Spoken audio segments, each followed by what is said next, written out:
আমরা ইতিহাসের তৈরি কথা বলেছিলাম, সেই তথ্য আমরা কাজ শুরু করেছি। আমাদের কিন্তু এখনো 15 দিনও পার হয়নি। অর্থাৎ আমরা কিন্তু যে লক্ষ্যে পৌঁছতে চাই সে লক্ষ্যে পৌঁছাতে আমরা অত্যন্ত দ্রুততার সঙ্গে কাজ করে যাচ্ছি। আপনারা ইতিমধ্যেই সবাই জানেন যা আমাদের প্রধানমন্ত্রী ঠাকুর এসেছিলেন, তিনি বলেছেন কৃষকদের 10,000 টাকা কৃষি ঋণ সুদ সহ মকুব করে দেওয়া হবে। তিনি কৃষকদের 10,000 টাকা কৃষি ঋণ সুদ সহ মকুব করে দেওয়া হয়েছে, গতবারই সেটা আপনার পাস করা হয়েছে। সুতরাং আমরা যে কথাগুলো বলেছিলাম সেই কথাগুলো বাস্তবায়িত করার লক্ষ্যে আমরা দ্রুততার সঙ্গে এগিয়ে যাচ্ছি।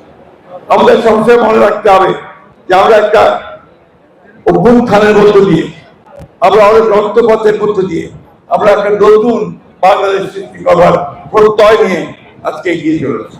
আমাদের নেতা তারেক রহমান আমাদের সেই নেতৃত্ব দিচ্ছেন।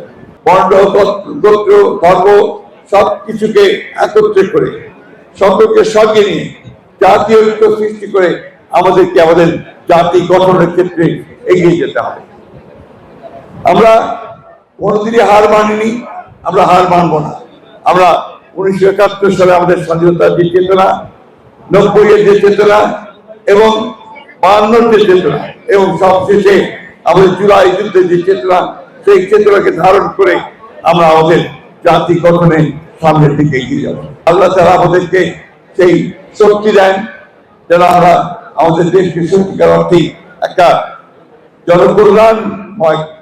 জনকল্যাণকর একটা রাষ্ট্রে পরিণত করতে পারি, সব মানুষের মুখে হাসি ফোটাতে পারি। এই প্রত্যয় নিয়ে আসুন আমরা আমাদের সামনের দিকে এগিয়ে যাই। খবরের কাগজ, নিখাদ, নির্ভীক, নিরপেক্ষ।